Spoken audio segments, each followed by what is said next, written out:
Madison, une jeune fille de seulement 12 ans, ne supportait pas la manière dont le nouveau petit ami de sa mère la traitait. Tandis que tout le monde autour d'elle le voyait comme l'homme idéal, elle sentait au fond d'elle que quelque chose clochait. Personne ne la croyait. Jusqu'au jour où elle découvrit un sombre secret sur le fiancé de sa mère, et dut faire un choix qui allait bouleverser leur vie à toutes les deux. Madison Carter observait par la fenêtre de la cuisine quand Andrew Blake arriva. Il gara sa voiture noire dans l'allée et s'approcha de la porte avec ce sourire que tout le monde adorait. Tout le monde, sauf elle. À 12 ans, Madison savait déjà reconnaître quand quelque chose n'allait pas, même si elle n'arrivait pas toujours à mettre le doigt dessus. « Maman, il est là !» cria-t-elle à Daniel qui se préparait dans la chambre. « J'arrive, ma chérie. Tu peux lui ouvrir ?» répondit Daniel d'une voix enjouée qui résonna dans le couloir. Madison inspira profondément et ouvrit la porte. Andrew était là, impeccable comme toujours, dans son costume bien taillé, avec ce parfum cher qui envahissait la maison à chacune de ses visites. « Salut, Madison, comment va la fille la plus intelligente du quartier ?» dit-il en lui ébouriffant les cheveux d'un geste qui la mettait mal à l'aise. « Ça va, » répondit-elle, en reculant légèrement. Andrew entra, comme s'il était chez lui. Il s'installa sur le canapé et attrapa la télécommande sans même demander la permission. Madison resta plantée sur le pas de la porte, observant chacun de ses gestes. Il y avait quelque chose dans ses yeux qui ne collait pas avec son sourire, quelque chose de froid, de calculateur. « Ta mère est ravissante aujourd'hui », commenta-t-il en zappant. « D'ailleurs, vous vous ressemblez beaucoup, les mêmes yeux, la même façon de froncer les sourcils quand vous réfléchissez. » Madison frissonna. Comment pouvait-il savoir autant de choses sur elle après seulement 3 mois de relation? Daniel entra dans le salon, rayonnante. Madison remarqua l'éclat dans les yeux de sa mère quand elle le regardait. « Prête pour le dîner ?» demanda Andrew en se levant pour embrasser Daniel sur la joue. « Bien sûr. Madison, tu es sûre de ne pas vouloir venir avec nous ?» demanda sa mère. Mais Madison savait que ce n'était qu'une formule de politesse. Depuis quelques mois, elle était devenue une spectatrice dans les conversations entre eux deux. « Non, merci. J'ai des devoirs à faire, » répondit-elle. Andrew s'approcha à nouveau. « Tu travailles trop, petite. Tu devrais sortir, voir des amis. Ta mère s'inquiète pour toi. » Madison serra les poings. Elle avait des amis. Il y avait Taylor, sa meilleure amie depuis ses 7 ans, et Ellie, au labo d'informatique du collège. Et ce n'était sûrement pas à Andrew de s'inquiéter pour elle. « J'ai des amis, » dit-elle, en le regardant droit dans les yeux. « Bien sûr, » répondit Andrew avec ce sourire qui ne montait jamais jusqu'à ses yeux. « Je voulais juste dire que ta mère mérite d'être heureuse. Vous le méritez toutes les deux. » Une fois qu'ils furent repartis, Madison monta dans sa chambre et alluma son ordinateur. Depuis qu'Andrew était entré dans leur vie, elle essayait de trouver des informations sur lui. Mais c'était comme s'il n'existait pas. Aucune photo ancienne, aucun profil sur les réseaux sociaux, aucun lien professionnel. Pour quelqu'un qui prétendait être un entrepreneur à succès, Andrew Blake était un fantôme numérique. Elle tapa son nom sur Google pour la 100e fois. Rien. Elle essaya des variantes, ajouta la ville où il disait être né, toujours rien. Elle chercha Andrew Blake, entrepreneur, et tomba sur des dizaines de personnes portant ce nom, mais aucune ne correspondait à l'homme qui sortait avec sa mère. Le ventre noué, Madison referma l'ordinateur et s'allongea sur le lit, fixant le plafond. Sa mère était tellement heureuse ces derniers mois. Daniel souriait plus, chantonnait en préparant le petit déjeuner, achetait de nouveaux vêtements. Madison ne voulait pas être celle qui détruirait tout cela. Mais elle ne pouvait pas non plus ignorer cette impression persistante que quelque chose clochait. Le lendemain, au collège, Madison retrouva Taylor pendant la récré. Elles s'assirent dans les gradins vides du gymnase, à l'écart des autres élèves. « Tu crois que j'exagère ?» demanda Madison en lui racontant ses soupçons. Taylor mordilla sa lèvre inférieure, pensive. « Écoute, Mad, peut-être qu'il est juste discret. Tout le monde n'aime pas les réseaux sociaux. Mais il dit qu'il est chef d'entreprise. Comment un entrepreneur peut-il ne laisser aucune trace en ligne ? Rien du tout, Taylor. C'est comme s'il était sorti de nulle part. Tu as essayé d'en parler à ta mère ? Madison eut un rire amer. Bien sûr, elle dit que je suis jalouse, que je ne veux pas qu'elle soit heureuse. Hier, elle m'a même dit que je devrais lui laisser une chance, que c'est un homme bien. Taylor resta silencieuse un moment. Et si tu te trompais ? Et s'il était vraiment gentil ? Et si j'avais raison ? Répondit Madison, fixant sa meilleure amie. Taylor, il y a quelque chose de louche chez lui. Je le sens ici, dit-elle en posant la main sur sa poitrine. Quand il me regarde, c'est comme s'il analysait quelque chose, et il sait des choses sur nous qu'il ne devrait pas savoir. Taylor soupira. Bon, tu veux que je t'aide à découvrir qui il est, vraiment, c'est ça ? Ce même après-midi, Madison retrouva Ellie au labo d'informatique. Ellie Thompson était un garçon mince, à lunettes épaisses, qui connaissait mieux les ordinateurs que n'importe quel prof du collège. Il était secrètement amoureux de Madison depuis 2 ans, mais n'avait jamais osé le lui dire. « J'ai besoin de ton aide », dit Madison en s'asseyant à côté de lui. Ellie rougit. « Bien sûr, dis-moi. » Madison lui expliqua la situation et le manque total d'informations sur Andrew. Ellie haussa les sourcils, intriguée. « C'est vraiment étrange, » admit-il. « Attends, je vais voir ce que je peux trouver. » Ses doigts filèrent sur le clavier, ouvrant des programmes et des sites que Madison n'avait jamais vus. 1 heure plus tard, il s'arrêta et la regarda. « Madison, tu avais raison. Il n'y a aucun enregistrement d'un Andrew Blake dans les fichiers publics des 5 dernières années. C'est comme s'il s'était créé une nouvelle identité. » Le cœur de Madison s'emballa. « Tu peux creuser encore ?»« Je vais essayer. Mais ça peut être risqué. S'il cache vraiment quelque chose, tu devrais peut-être en parler à un adulte. »« Aucun adulte ne me croira, » dit Madison à voix basse. « Ma mère est amoureuse. Elle n'écoutera rien. » Ellie hésita, puis acquiesça. « D'accord, je t'aiderai. » Ce soir-là, en rentrant chez elle, Madison trouva Andrew et Daniel dans la cuisine. Ils cuisinaient ensemble, riaient d'une blague privée. Elle sentit son estomac se nouer. « Salut, ma chérie, » dit Daniel en la prenant dans ses bras. « Andrew prépare tes pâtes préférées ?» Andrew lui adressa un sourire. « Je me suis dit qu'on pourrait passer une soirée en famille. Qu'en dis-tu » Madison força un sourire. « Super idée !» Pendant le dîner, Andrew lui posa des questions sur l'école, ses profs, ses amis, des questions banales en apparence, mais qui la mettaient mal à l'aise. C'était comme s'il collectait des données. « Madison a toujours été curieuse, » dit Daniel en resservant sa fille. « Toujours en train de poser des questions, toujours envie de comprendre comment ça fonctionne. »« La curiosité est une belle qualité, » répondit Andrew, les yeux rivés sur Madison. « Mais parfois, ça peut être dangereux, pas vrai, Madison ?» Le silence s'installa à table, seulement troublé par le bruit des fourchettes contre les assiettes. Madison sentit ses joues s'enflammer. « Ça dépend de ce qu'on essaie de découvrir, » répliqua-t-elle, soutenant son regard.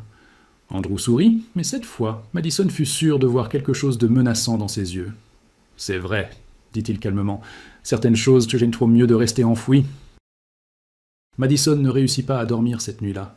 Les paroles d'Andrew résonnèrent dans sa tête. Certaines choses feraient mieux de rester enfouies.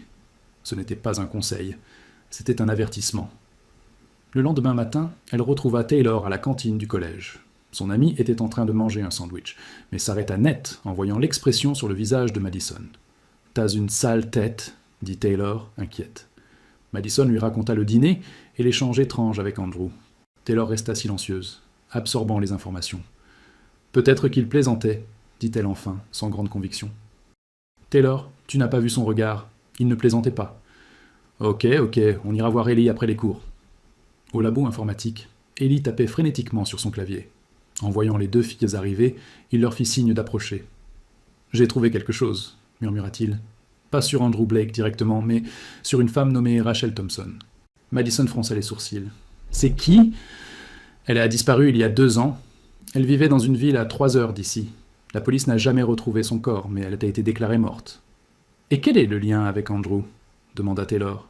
Ellie tourna l'écran vers elle. « Regardez ça !» À l'écran, une conversation par message entre 2 numéros s'affichait. L'un était enregistré comme Andrew, l'autre comme Rachel. Les messages dataient d'il y a 2 ans, peu avant la disparition de Rachel. « Comment t'as eu ça ?»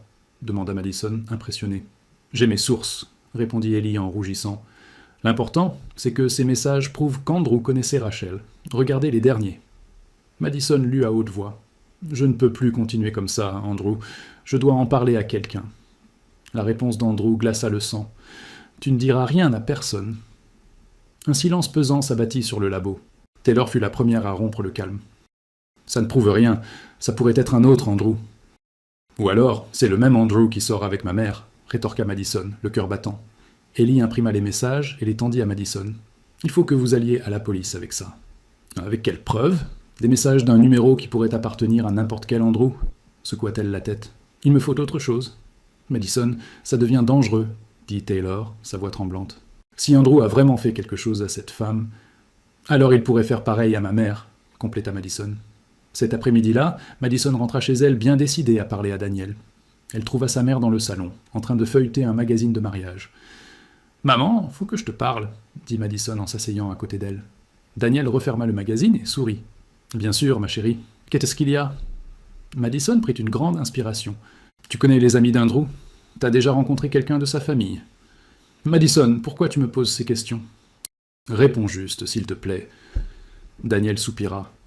Il n'a plus de famille proche. Ses parents sont morts quand il était jeune. Et il bosse beaucoup, il n'a pas vraiment de temps pour voir ses amis. Tu ne trouves pas bizarre qu'il n'ait aucune vieille photo? Aucun souvenir d'avant?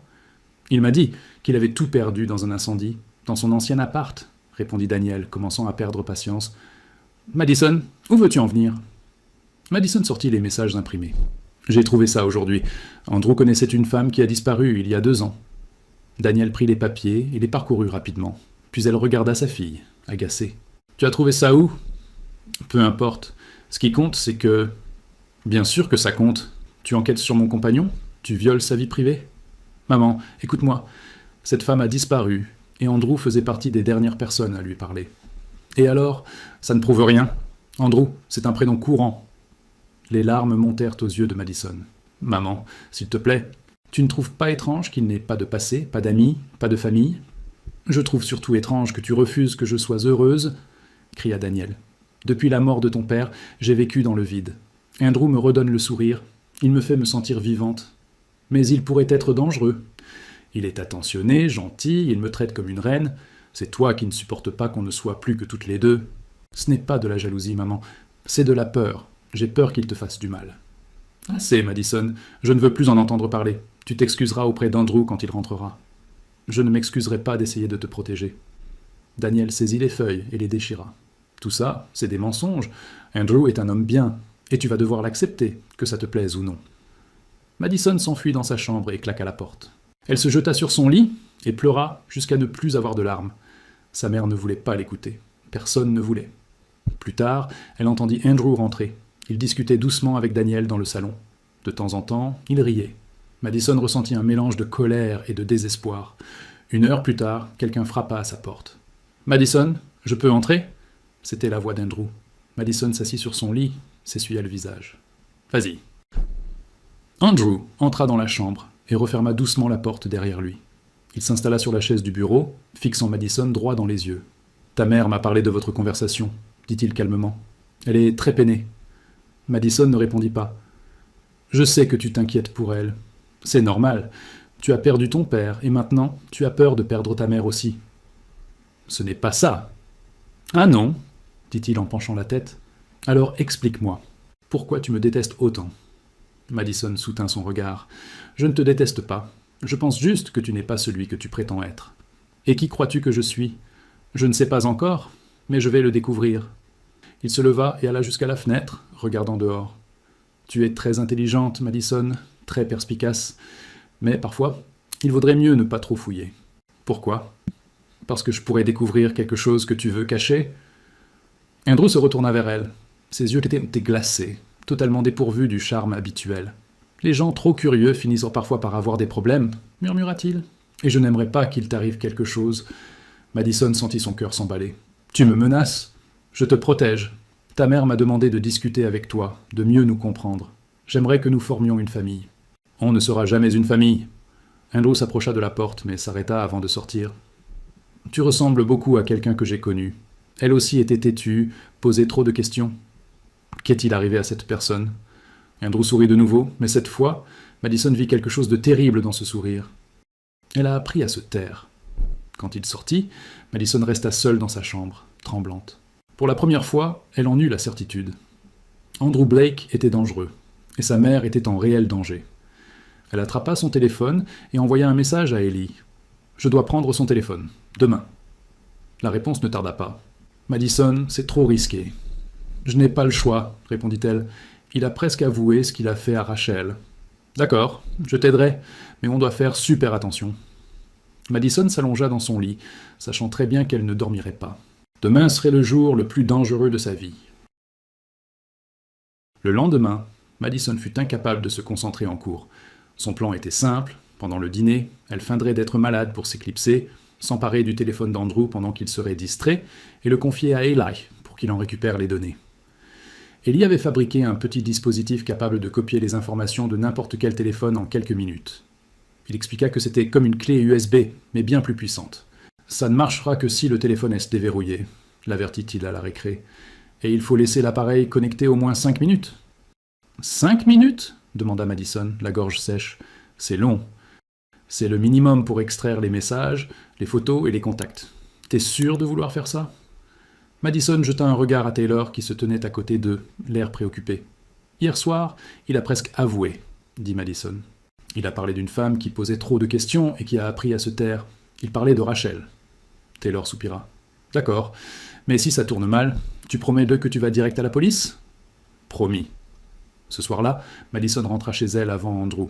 Elle trouva Daniel dans la cuisine, en train de préparer le dîner. Le visage de sa mère était gonflé, comme si elle avait pleuré. « Maman, ça va ?» Daniel ne la regarda pas. « Ça va. T'as pleuré. Madison, s'il te plaît, pas ce soir. » Madison s'approcha d'elle. « Je suis désolé pour hier. Je voulais pas te blesser. » Daniel la regarda enfin. « Tu m'as fait du mal, Madison. Andrew est un homme bien. Il m'aime. Il veut qu'on devienne une famille. »« Je sais, maman. Je suis désolé. »« Tu vas aussi t'excuser auprès de lui ?» Madison acquiesça, détestant chaque seconde de ce mensonge. « Oui. » Quand Andrew arriva, Madison était assise à la table, faisant semblant de faire ses devoirs. Il embrassa Daniel et jeta un coup d'œil surpris à Madison. « Salut, Madison. Ta mère m'a dit que tu voulais t'excuser. » Madison leva les yeux de son cahier. « Désolé pour hier. Tu avais raison. J'étais juste jalouse. » Andrew sourit, mais elle remarqua qu'il n'était pas totalement convaincu. « Aucun problème. Je comprends que ce n'est pas facile d'accepter les changements. » Pendant le dîner, Madison attendit le bon moment. Comme à son habitude, Andrew avait posé son téléphone sur la table, juste à côté de son assiette. Daniel se leva pour aller chercher le dessert dans la cuisine. « Aïe, mon ventre !» dit Madison en grimaçant. « J'ai trop mangé, je crois. »« Ça va ?» demanda Andrew. « Je vais aux toilettes, je reviens. » Elle quitta la salle à manger, mais au lieu d'aller aux toilettes, elle se cacha dans le couloir. Quand elle entendit Daniel revenir, elle attendit quelques secondes avant de revenir s'asseoir à table. « Ça va mieux ?» demanda Daniel. « Un peu. » répondit Madison en reprenant sa place. Le téléphone d'Andrew était toujours à la même place. Il parlait avec Daniel de son travail, totalement distrait. Madison jeta un œil à l'écran et vit qu'il était déverrouillé. Le cœur battant la chamade, elle sortit le dispositif Daily de sa poche et le connecta discrètement au port USB du téléphone. Une petite lumière rouge s'alluma. Le transfert avait commencé. « Tu es encore toute pâle, » dit soudain Andrew en la fixant. « Ça va, » répondit-elle d'une voix aussi calme que possible. « Tu devrais peut-être aller te reposer ?» suggéra-t-il en tendant la main pour toucher son front. Madison recula instinctivement. « Pas besoin, je me sens mieux. » Andrew fronça les sourcils. Son regard se porta sur la table, puis sur son téléphone. Madison suivit son regard et vit que le dispositif était toujours branché. La lumière rouge clignotait encore. « C'est quoi ça ?» demanda-t-il, en attrapant son téléphone. Le monde s'écroula autour de Madison. « Quoi ?» Andrew examina le petit appareil connecté au téléphone. Son visage changea du tout au tout. Le masque de gentillesse tomba. « Daniel !» dit-il d'une voix grave. « Viens voir ça. » Daniel s'approcha. « Qu'est-ce qu'il se passe ? Ta fille a branché un truc sur mon téléphone. » Madison se leva précipitamment. « Je peux tout expliquer. »« Tu m'espionnais, » dit Andrew en retirant l'appareil. « Après tout ce qu'on s'est dit hier. »« Madison, qu'est-ce que t'as fait ?» demanda Daniel, la voix remplie de déception. « Maman, s'il te plaît, écoute-moi. »« Ça suffit !» hurla Daniel. « Tu continues sans arrêt. Tu refuses que je sois heureuse. » Andrew rangea son téléphone dans sa poche, éteint le dispositif Daily dans sa main. « Je vais porter ça à la police. C'est une atteinte à ma vie privée. »« Non !» cria Madison. « Tu ne peux pas. Je voulais juste protéger ma mère. »« La protéger de quoi ?» demanda Andrew, s'avançant vers elle. « Je ne vous ai jamais fait de mal. »« Tu connaissais Rachel Thompson ?» s'écria Madison. « Tu lui as envoyé des messages juste avant sa disparition. » Un silence glacé s'installa. Andrew s'arrêta net. Daniel les regarda tour à tour, perdu. « C'est qui, Rachel Thompson ?» demanda-t-elle. Andrew fixa Madison avec une expression si intense qu'elle recula. « Où as-tu entendu ce nom ?»« Elle a disparu il y a 2 ans, et tu faisais partie des dernières personnes à lui avoir parlé. »« Madison, arrête, » dit Daniel, mais sa voix était hésitante. Andrew fixait toujours Madison. « Tu ne sais pas de quoi tu parles ?»« Si, tu lui as dit qu'elle ne parlerait à personne, et après ça, elle a disparu. »« C'est faux, » répliqua Andrew, mais Madison vit qu'il transpirait. « C'est la vérité. J'ai les messages. Tu n'as rien. » Madison se tourna vers sa mère. « Maman, demande-lui qui est Rachel Thompson. Demande-lui où il était il y a 2 ans. » Daniel regarda Andrew. « Andrew, C'était une femme que j'ai connue il y a longtemps. Ça n'a rien à voir avec vous deux. Qu'est-ce qui lui est arrivé insista Daniel. Andrew hésita. Elle est morte. C'était un accident. Quel genre d'accident demanda Madison. Madison, ça suffit, dit Daniel, mais sa voix était faible. Elle posait trop de questions, répondit Andrew en regardant Madison droit dans les yeux. Tout comme toi. Le silence tomba à nouveau sur la pièce. Daniel regardait Andrew comme si elle découvrait un étranger. Qu'est-ce que tu veux dire par là demanda-t-elle. Andrew comprit qu'il en avait trop dit. Rien, je suis juste énervé. Tu as dit qu'elle posait trop de questions, insista Madison. Comme moi, c'est une menace. Je ne menace personne. Alors pourquoi Rachel est morte après avoir posé des questions?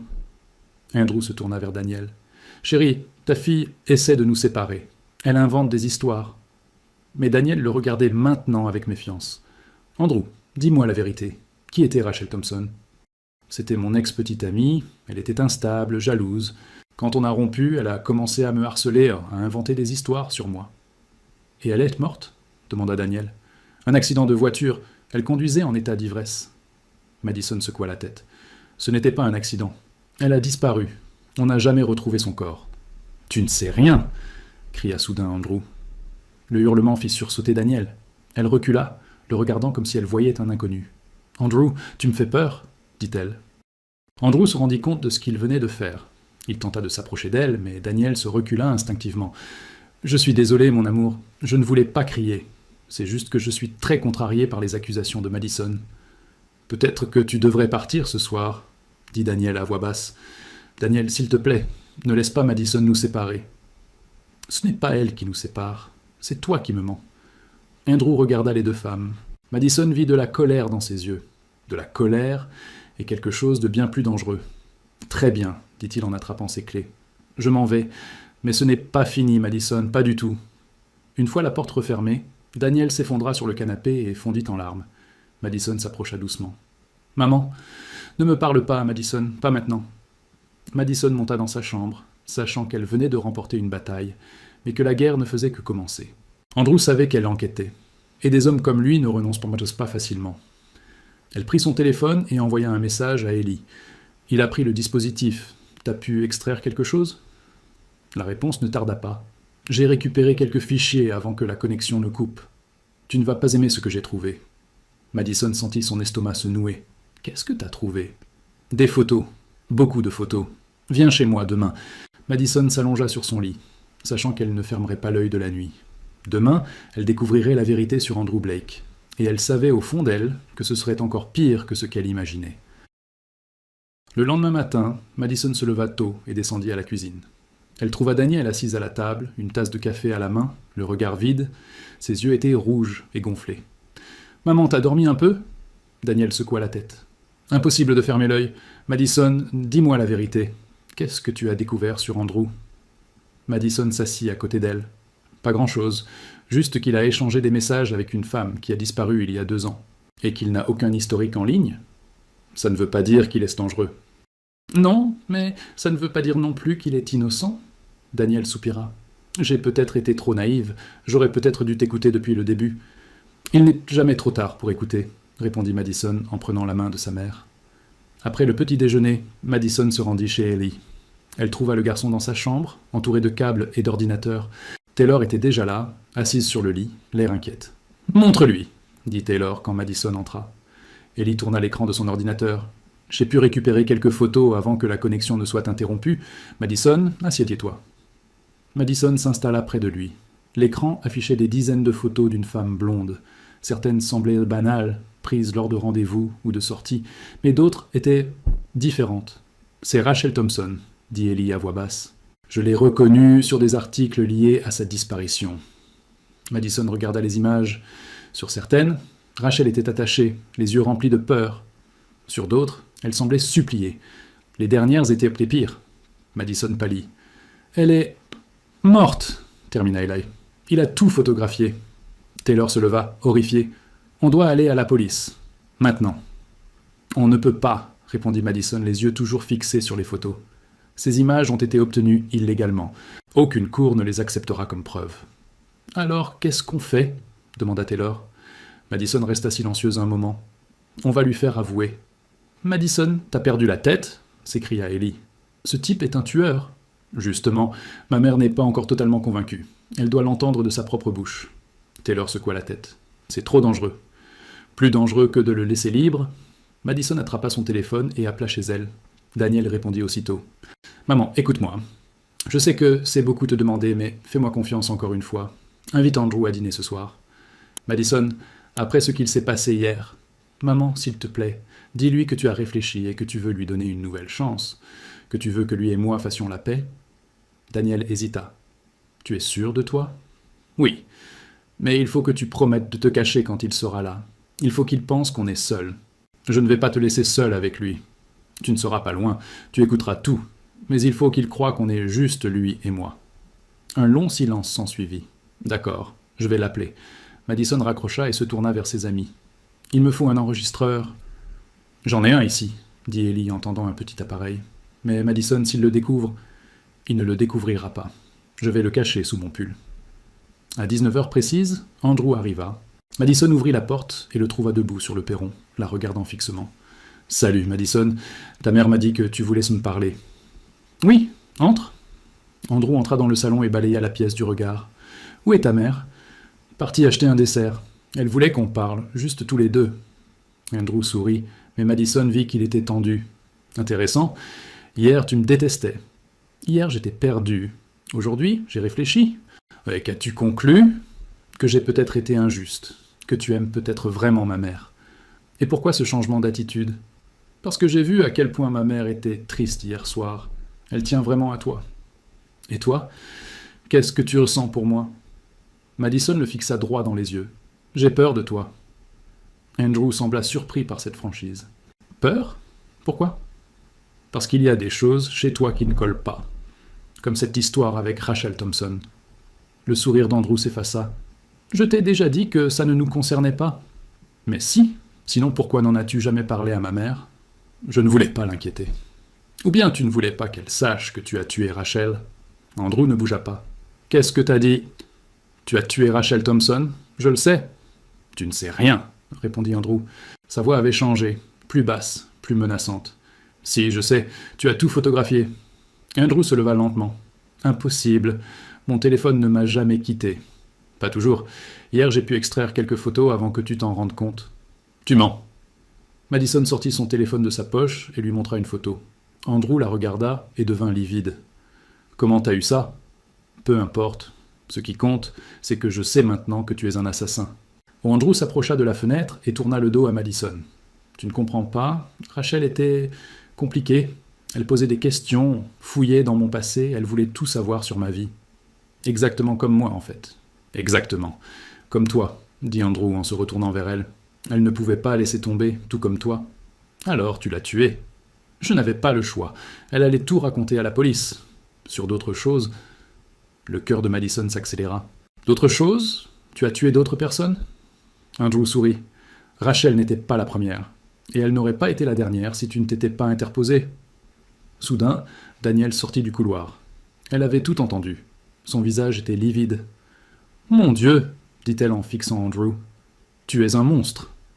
Andrew se retourna. « Daniel, tu ne comprends pas. Je ne t'aurais jamais fait de mal. »« Oh, tu viens d'avouer avoir tué 3 femmes !» hurla-t-elle. « Et tu comptais faire du mal à ma fille. »« Je t'aime, Daniel. Ça ne change rien entre nous. »« Ça change tout !» cria-t-elle en se plaçant devant Madison. « Tu ne la toucheras pas !» Andrew soupira. « Toi non plus, tu ne peux pas t'empêcher de poser des questions, hein ?» Il fit un pas vers Daniel, mais à ce moment précis, la porte d'entrée s'ouvrit brusquement. 2 policiers entrèrent, armes dégainées. « Police ! Les mains sur la tête !» Andrew regarda autour de lui et comprit qu'il était encerclé. Madison se précipita dans les bras de sa mère. « Comment vous saviez ?» demanda Andrew. « Parce que j'ai appelé la police avant que tu n'arrives, » répondit Madison. « J'ai laissé l'appel actif, ils ont tout entendu. » Andrew tenta de fuir vers l'arrière de la maison, mais d'autres policiers l'attendèrent déjà. Il fut rapidement maîtrisé. « Andrew Blake, vous êtes en état d'arrestation pour le meurtre de Rachel Thompson et pour menace sur mineur, » déclara un agent en lui passant les menottes. Alors qu'il l'emmenait, Andrew jeta un dernier regard à Madison. « T'aurais dû te taire, dit-il. »« Non, » répondit Madison. « C'est toi qui aurais dû arrêter de tuer des gens. » 2 semaines plus tard, Madison et Daniel finissèrent de mettre leurs affaires en carton. Elles avaient décidé de déménager dans une ville voisine pour recommencer à zéro. « Tu n'as pas besoin de déménager à cause de moi, » dit Madison en fermant une boîte de livres. « Ce n'est pas à cause de toi. C'est pour nous deux. On a besoin d'un nouveau départ. » Daniel s'approcha de sa fille. « Madison, je suis désolé de ne pas t'avoir cru dès le début. Tu n'as pas à t'excuser, maman. T'étais amoureuse. »« Non, j'étais aveugle. Tu m'as sauvé. Tu nous as sauvés. » Madison la serra dans ses bras. « On s'est sauvés. Ensemble. » Cet après-midi-là, elles chargèrent les cartons dans la voiture et jetèrent un dernier regard à la maison. Madison pensa à tout ce qui s'était passé, à comment une intuition s'était transformée en enquête, et à comment elle avait protégé sa mère, même quand personne ne l'écoutait. « Prête ?» demanda Daniel en montant dans la voiture. « Prête !» répondit Madison. En s'éloignant, Madison regarda la maison une dernière fois par la fenêtre. Elle avait appris que parfois les enfants voient ce que les adultes refusent de voir, que l'intuition peut être plus forte que la raison, et que se battre pour la vérité, même quand c'est difficile, vaut toujours la peine. Andrew Blake était désormais en prison, en attente de son procès. Les familles des autres victimes allaient enfin obtenir justice. Et Madison avait prouvé qu'une fille de 12 ans peut être plus courageuse que bien des adultes. Une nouvelle vie les attendait. Et cette fois, ce serait une vie fondée sur la vérité. Si toi aussi tu crois que l'intuition ne doit jamais être ignorée, laisse un commentaire. Qu'aurais-tu fait à la place de Madison ? Et si cette histoire t'a touché, partage-la avec quelqu'un que tu aimes. Cela pourrait tout changer pour cette personne.